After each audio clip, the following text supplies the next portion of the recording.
I never imagined my life would shift because of a busted tire, a dusty pickup truck, and a guy who looked like he stepped straight out of a Levi's ad. It started the way most of my Thursdays did, with late-night football practice under a pale orange sky. The kind that hinted fall was finally creeping into our small Texas town. I was a backup wide receiver, decent enough to stay on the team but not flashy enough to land in the Friday night highlight reel. And honestly, I didn't care. I liked the routine, the locker room noise, the excuse to stay busy. That evening, we were dragging ourselves off the field, the lot outside mostly cleared except for a few trucks and beaters. I headed for my rusted Honda Civic, still in partial gear, shoulder pads tucked under one arm. And that's when I saw it, a completely flat rear tire, the rubber practically peeling off the rim. Shit, I muttered, kicking the air. I didn't have the tools, or a spare, or the money to Uber 30 miles back to the ranch, where my aunt had let me stay this semester while I took community college classes and tried to pretend I had a plan. Need a hand? A voice called out from behind. I turned and saw him. Tall, broad, sunburnt like a guy who actually worked outside. Tan arms, strong hands, cowboy boots dirty with red dust, and a Stetson pushed back just enough to show a hint of messy blonde hair. He was leaning against an old Ford F-150, like he had nowhere else to be. I hesitated. Yeah, kind of.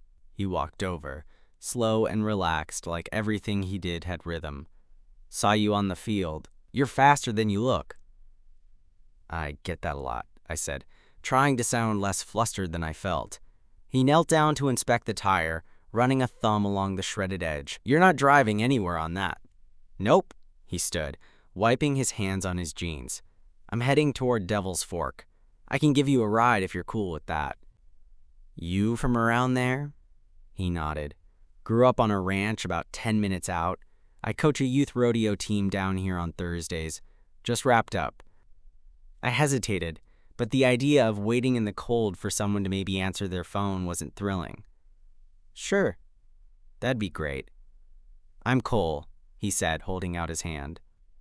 I shook it. Firm grip, rough calluses. His eyes were a deep brown, like dark whiskey.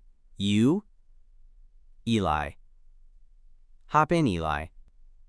The inside of his truck smelled faintly of hay and motor oil, with an old Luke Combs song low in the background. He tossed his ball cap on the dash and glanced over at me as I settled in. You live out on Dry Creek Road? Yeah, my aunt's ranch. Just temporary. He nodded, like that meant something. Quiet place. Bet the stars are good. They are. We fell into silence, the kind that didn't feel awkward. Just still, peaceful. The kind of quiet you only get with people who don't need to prove anything. About 15 minutes in, he asked, You always this quiet? Only when someone else is doing me a favor. He laughed. Fair enough. Then a beat passed. You don't sound local, I shrugged. I'm not. Moved down last year after my mom passed. Needed a reset. He didn't say I'm sorry or anything. Just nodded once, slow and respectful, like he understood that not every story needs commentary. We reached the turnoff to Dry Creek, the gravel spitting under his tires. I was about to thank him and jump out when he asked, You need a ride back in the morning? For class or whatever? I hesitated, caught off guard by the offer. I mean, yeah, that'd help. If it's not too much trouble. No trouble. He gave me a small, crooked smile. I like the company. That should have been the end of it. Just a kind guy doing a favor. But as I stepped out of the truck, I noticed something. His eyes lingered. Just a second longer than they had to. And that night, while I lay in bed staring at the ceiling fan in my aunt's spare room, I couldn't stop thinking about the way he looked at me. Not curious. Not judgmental. But like maybe he saw something. And just like that, everything started to change. The next morning, Cole showed up exactly at 8 a.m., engine rumbling like it had something to prove. I was brushing my teeth when I heard his truck crunch up the driveway, and something in me jolted. Not nerves, not dread. Something else. Excitement, maybe? I threw on a clean hoodie and jeans, grabbed my bag, and stepped outside. You always this punctual? I asked as I climbed in. He smirked. Only when there's good reason. That line sat with me the entire ride. We didn't talk much, but I felt it again, that steady hum between us, like a string had been tied between our seats and was pulling tight with every mile. He didn't need to flirt. It was the way he glanced over at me when I adjusted the air vent, the way he drummed his fingers on the steering wheel when we passed a quiet stretch of road, the way his thigh stayed just a bit too close to mine on the bench seat. At the college, I thanked him again, telling myself it was just a ride, just a nice guy being nice. But then he said, "I'll be back around 4, if you want another ride home." "Sure," I said. "Appreciate it." And I meant that. Maybe too much. The rides became a routine. Twice a week, after practice, I'd slide into his truck still sweaty and sore. And he'd be waiting, cap tilted, boots on the dash. We talked more each time. About music, about life, about the weird little town we both found ourselves in. I learned that he'd done some time in the army before coming back to work the ranch with his uncle. That he loved horses but hated country fairs. That he hadn't dated anyone seriously in over 2 years. When I asked why, he just shrugged. "People want you to fit in a box out here. I don't really fit." I didn't press, but I felt the weight of those words all the way home. That night, he stayed parked outside the ranch a little longer than usual.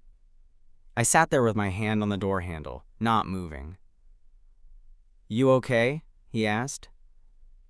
"Yeah," I said, then paused. I don't usually talk to people the way I talk to you." He didn't answer right away. His fingers traced circles on the steering wheel, slow and methodical. Then he turned to me and said quietly, "You make it easy." And then he did something that shifted everything. He reached out, just briefly, and brushed a strand of hair off my forehead. His knuckles grazed my skin. It was nothing, but it was everything. I stepped out of the truck before I could say something dumb. The next few days, I couldn't stop thinking about that moment. About the heat that flared in my chest when he touched me. About the way his voice dropped when he said my name. I wasn't even sure what I was feeling, but I knew I wanted more of it. Whatever it was. Then came Friday. Practice ran late, and by the time we finished, the lot was empty, except for Cole, waiting as always. But this time, instead of turning onto the road home, he took a different route. "You hungry?" he asked. "A little." "I know a place." He took us to this tiny diner off a back road, the kind of place with cracked vinyl booths and old photos of rodeo champs lining the walls. We ordered burgers and milkshakes and sat in the corner like it was just something we always did. "You don't talk much around the team," he said, sipping his shake. "Not much to say," I replied. "Most of them wouldn't get me anyway." He looked at me for a long moment. "You ever think they'd get you more than you think?" I tilted my head. "What do you mean?" He set his cup down. "I mean, sometimes people surprise you." His words were soft, but his eyes said everything. They were looking at me like he wanted to tell me something, like he was waiting for me to figure it out. And I was. Slowly. When we got back to the ranch, neither of us moved to open the door. Instead, he leaned across the seat just slightly, close enough that I could feel the warmth of his breath. "I don't do this a lot," he said. "Pick people up, drive them around. Talk like this." "I don't either," I said. He nodded, like he already knew that. Then, before I could even think to stop it, he said, "You want to come by the ranch tomorrow? Got a few horses that need walking. Could use the help." My heart was hammering. "Yeah, I'd like that." As I stepped out of the truck, he called after me, soft, almost hesitant. "Eli? Yeah. That thing you said, about not fitting in." I turned to look at him. "You fit just fine with me." Saturday morning came quicker than I expected. I kept telling myself I was just helping a guy out with ranch chores, that I needed the fresh air, the break from homework, the chance to be useful, but I couldn't lie to myself for long. I was going because I wanted to see Cole again. I wore jeans that actually fit, a faded tee, and my oldest pair of boots. I looked at myself in the mirror 3 times before leaving, then felt dumb for it. His ranch sat on a stretch of flat land just outside town. Long fence lines, wide sky, horses grazing like a postcard. I pulled up to see him already outside, sleeves rolled, a bale of hay slung over his shoulder like it weighed nothing. "You came," he said, smiling as he walked over. "You invited me." He smirked. "Didn't think you'd show. Most people don't." "Well," I said, "I'm not most people." That made him grin, slow and appreciative. He gave me a quick tour. The stables, the pasture, a rundown shed where they stored tack. The place smelled like hay and leather and sun-warmed dirt. But it wasn't unpleasant. It felt lived in, real. We brushed the horses, walked them around the paddock, and by the time noon rolled around, I was sweating and sore but weirdly content. "You hungry?" he asked. "Starving." He took me into the house, a small one-story place with creaky floorboards and a kitchen that looked frozen in the 90s. He handed me a cold beer from the fridge without asking, and we sat on the back steps eating sandwiches like we'd done it 100 times. "I used to dream about leaving this place," he said after a while, eyes scanning the wide-open fields. "Why didn't you?" he shrugged. "Got caught up, life, family, the usual." Then I figured maybe it wasn't about leaving. Maybe it was about figuring out how to stay without losing yourself. I looked at him then, really looked, and felt something twist in my chest. He wasn't just some cowboy with a nice truck and a good smile. He had weight to him, a kind of quiet sadness you don't notice until you're close enough to hear it. "I think you figured it out," I said. He looked over at me, the sun catching in his eyes. "You ever feel like you're two people?" he asked softly. "The one you are, and the one you're trying to be?" I nodded, swallowing hard. "Every day." The air between us thickened. I knew we were standing at the edge of something, but neither of us made the first move. Not yet. Instead, he showed me his horses, told me about each one like they were old friends. He even let me ride one, a mare named Dakota, patient and calm enough to handle a beginner like me. He walked beside us, one hand on the reins, the other on my knee every now and then to steady me. Those touches burned hotter than the sun overhead. "You're a natural," he said, helping me down. "Liar."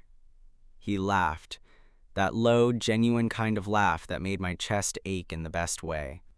We sat in the barn after that, cooling off in the shade, listening to the horses shuffle around in their stalls. He pulled off his hat and wiped sweat from his forehead, then leaned back against the wall, legs stretched out. "I'm glad you came," he said quietly. I nodded, trying to find the right words. I didn't know what to expect. Me either. Then he looked at me, and this time, really looked. Not just a glance, not just a friendly, casual thing. It was intense, direct, searching, and I felt it hit every nerve in my body. "I don't know what this is," he said, his voice barely above a whisper, "but I haven't felt it in a long time." My heart pounded. Me either. He looked like he was going to say something else, but instead, he leaned in, slow, cautious, like he was giving me every chance to pull away. I didn't. Our lips met, soft at first, unsure, then firmer, then everything. It was warm and dizzying and perfect and terrifying. I could feel the calluses on his fingers as he cupped the back of my neck, the roughness of his jaw, the salt on his skin from the long day in the sun. When we finally pulled apart, he kept his forehead resting against mine. "This okay?" he asked. I nodded. "Yeah, it's more than okay." He smiled, that crooked little smile that had started it all. "Good," he whispered, "because I've been wanting to do that since the first night I drove you home." After the kiss, we didn't talk much. Not because it was awkward. It wasn't. More like we didn't want to ruin whatever spell we were under. We just sat there in the barn, shoulder to shoulder, the sound of horses shifting and the occasional low whinny filling the silence. Eventually, I said, "So, what now?" Cole chuckled, low and warm. "You asking in general? Or just about us?" "A little bit of both," I admitted. He leaned back against the wall, eyes on the open barn door, watching dust dance in the sunlight. "We take it slow. We don't rush it. That okay?" "Yeah," I said. "It's okay." And it felt right, like something steady I hadn't even realized I needed. That week, something shifted between us. Not just the energy, but how we moved around each other. Like we'd both crossed a line we didn't want to uncross. Cole still drove me home from practice. We still listened to the same country station, still swapped stories, but now there were lingering glances, brushed fingers, the kind of silence that buzzed with something more. We didn't talk about what we were doing. We didn't label it. It wasn't about that. It was the way his hand rested on the gear shift, inching closer to mine. It was the way he'd walk me to the porch and linger, eyes on my mouth like he was trying to remember the shape of it. It was the way I started leaving the porch light on for him, even when he swore he didn't need it. Thursday night, he picked me up as usual, but this time he didn't take me straight home. "You mind if we drive a little?" he asked. Sure. We ended up on a back road that led to nowhere in particular, just miles of fence line, telephone poles, and open sky. He pulled off at a clearing, the truck rumbling to a stop beside a small creek. "I used to come out here when I needed to think," he said, cutting the engine. "It's quiet. No one ever around." "Good spot." He turned to me, expression unreadable. "Eli, I need to ask you something." My pulse jumped. "Okay. Are you out? Like, with anyone? Friends? Family?" I hesitated, then nodded slowly. "My aunt knows. A few friends from school. Not really a secret. But I don't exactly walk around waving flags." He nodded, digesting that. "What about you?" I asked. He exhaled, long and heavy. "Not really. People might have guessed. Small town folks always do. But I've never said it. Not even to myself, really. You don't have to if you're not ready," I said quickly. He looked at me then, eyes soft. "But I want to. With you." The way he said it made something catch in my throat. "Then, yeah," I said. "You can." He kissed me again that night, this time with less hesitation. His hand rested on my thigh, his fingers warm through the denim. I could feel the tension in his shoulders ease when I leaned into it. The kiss wasn't perfect. A little too hungry, a little clumsy with how fast we both wanted it. But it felt real. Messy, human, honest. After, we stayed parked under the stars, watching the sky turn a deeper shade of navy. "You know," he said, his voice quiet, "I didn't just stop that first night because of your flat tire." "Oh yeah?" I teased, raising an eyebrow. He gave me that crooked grin. "Nah. I saw you on the field. Had this feeling about you. Didn't know what it meant then. But I do now." I laughed. "So you were stalking me?" "Just offering a ride to a guy who looked like he needed one." "Right." He bumped his shoulder into mine, and for a second, we just sat there smiling like idiots. As he drove me home, I watched the reflection of the road in the windshield, my hand resting on his thigh, casual but connected. When we pulled up to the ranch, he didn't turn off the engine. "I don't want to drop you off," he said quietly. "Then don't." He turned to me, confused. "Come in," I said. And he did. The screen door creaked behind us as we stepped into the dim kitchen, lit only by a bulb over the sink. The air inside was cooler than outside, the kind of quiet that feels like it's waiting for something. Cole looked around, hands in his pockets like he wasn't sure what to do next. "You want something to drink?" I asked, just to break the tension. He shook his head slowly. "No, I'm good."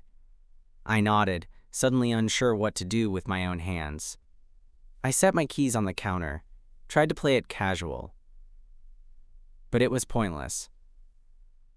We both knew why he was here. "I'm not trying to rush anything," he said, voice low. "I just didn't want to drive away without being close to you for a little longer." That hit me square in the chest. "Come on," I said softly. "You can stay a while." We ended up in the living room, sitting on the worn-out couch my aunt picked up from a flea market a decade ago. I clicked on the old ceiling fan overhead, mostly to fill the silence with its slow, rhythmic squeak. He sat close, Not shoulder to shoulder, but close enough. I turned on the TV just to have something in the background. Didn't even check what channel it was. Some late-night talk show flickered to life, but neither of us looked at it. "Is this weird for you?" I asked after a while. He looked at me. "Being here with you? No. Wanting it this bad? Yeah. That part's new." "Same."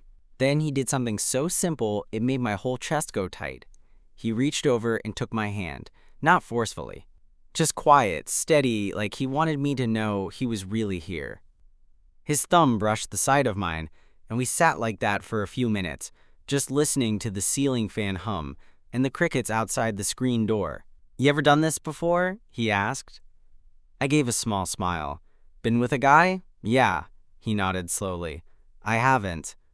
"You don't have to be anything you're not, Cole. We're just here." He nodded again, eyes on our hands. "I don't feel like I'm pretending with you. That's new too." The space between us started to shrink, even though neither of us moved much.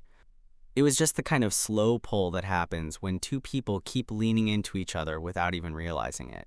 Then he turned to me, and there was this long, quiet second where everything felt suspended. Breath, heartbeat, thought. And then he kissed me. This time, it wasn't tentative. It wasn't rushed either. It was careful and deep, like he'd been holding it in for too long. His hand slid behind my neck, and I leaned into it, our mouths fitting together like they'd done this before in another life. It wasn't just about heat. It was about trust. The kind you can only build when no one's watching, when there's nothing to prove. He pulled back slowly, forehead resting against mine. "Still okay?" he asked. I nodded, whispering, "Yeah, good." We didn't take it further that night. He stayed on the couch. I brought him a blanket, and we stood awkwardly in the hallway for a minute, like neither of us wanted to say goodnight. "I'll see you in the morning?" I asked. "I hope so." When I got to my room, I couldn't sleep. Not because I was nervous, but because I felt calm in a way I hadn't in a long time. And when I came out in the morning, hair a mess and shirt twisted, I saw him standing at the stove, flipping eggs like he'd been doing it forever. "You cook?" I asked, surprised. He shrugged. "You let me crash. Least I can do."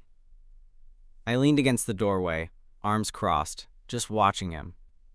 His back, the curve of his shoulders, the ease in his stance. It all felt like a dream I hadn't let myself have until now. That was the first night he stayed over, but it wouldn't be the last. After that night, Cole became a part of my routine. Not in a loud, obvious way, but like a song you didn't know you were humming until someone pointed it out. He'd text me after practice. "Still want a ride?" I always said yes. Some days we drove straight to his ranch instead of mine. I started helping out more, brushing the horses, hauling feed, fixing things I wasn't qualified to fix but did anyway because it meant staying longer. He never asked me to label anything, never asked me to define us. But he also never looked at anyone else the way he looked at me. One Thursday evening after the last of the sun dipped behind the hills and we finished closing the barn, I found myself sitting beside him on a hay bale, hands dirty, muscles sore, heart restless. "You ever think about leaving?" I asked. He looked over, the fading light casting gold across his face. "Used to, all the time, but lately, not as much." "Because of me?" His smile was soft. "Because of us." I hadn't told anyone. Not my aunt, not the guys on the team, not the two friends from school I still talk to regularly. Not because I was ashamed, but because I didn't want to invite the world into something that felt too good, too new, too ours. But secrets, even gentle ones, don't stay buried forever. And the first ripple came in the form of Jason, a lineman on our team with a big mouth and a bigger tendency to show up where he wasn't expected. He caught a ride with a buddy one afternoon and saw me stepping out of Cole's truck near campus. I didn't think anything of it until practice that night, when he nudged me in the locker room and said, "So that Cowboy your new ride, or your new ride?" He smirked at his own joke. I kept it cool. Just a friend. Uh-huh. A lot of guys pick up their friends every week, huh? I didn't respond. But something in me went cold. When I told Cole about it, he just leaned back on his porch swing and exhaled through his nose. You okay? He asked. Yeah, just hate the idea of people turning this into something cheap. He nodded. We don't owe anyone an explanation, but if you ever want to stop hiding— I don't want to hide, I said, maybe too quickly. He looked at me, really looked, and I saw the relief flicker across his face. Then we won't, he said simply. The next week, he showed up to pick me up from practice again, only this time, he parked closer, got out, leaned against the hood of his truck with his arms crossed, waiting. Some guys stared, some whispered, but Cole didn't flinch. And when I walked up to him, he greeted me like always. Calm, casual, like nothing had changed. Except everything had. Let him talk, he said once we were back in the cab, driving toward town.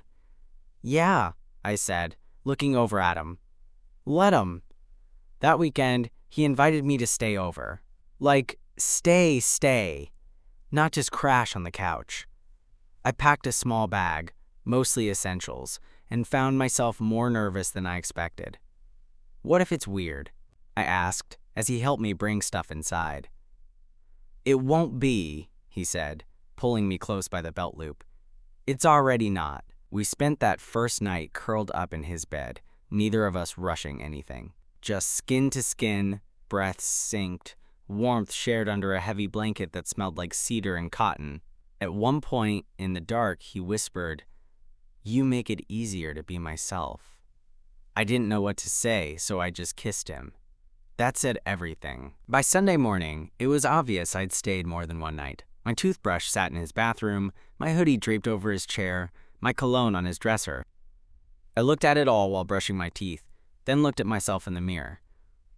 Something was different. Not just the place. Me. The first time he introduced me as someone special. It was at the feed store. An older man behind the counter gave Cole a nod, said something about the weather and calves, then glanced at me. This is Eli, Cole said, his voice calm, steady. He's important to me. That was it. No explanation. No pause. Just the truth, dropped gently in a place where truths like that didn't always land well. I expected discomfort, maybe judgment, but all I got was a shrug and a quiet, "You've got good taste, son." That night, back in his truck, Cole didn't say much. Just drove with one hand on the wheel, the other resting on my thigh like it belonged there, like I did too. Over the next few weeks, we settled into a rhythm. I'd stay at the ranch more often than not. Some nights, we'd work side by side in silence. Others, we'd share beers on the porch, legs stretched out, toes nudging in that lazy way people do when they're too comfortable to move. There were moments that felt small but carried weight. Him brushing my hair back while I read on the couch, me folding his laundry because he always mixed the darks and lights. There was no script to follow, no big declarations, just a quiet kind of falling, the real kind. But not everything stayed simple. One night at a bonfire, a gathering of ranchers, rodeo guys, and locals, someone asked Cole directly, in front of everyone, "You still chasing skirts, or has someone tamed the cowboy?" The crowd laughed. Cole didn't. He looked at me, across the firelight, beer in his hand, and he said, "Nah, I'm spoken for." It got quiet for a second. Then someone clapped him on the back and said, "Well, damn, good for you."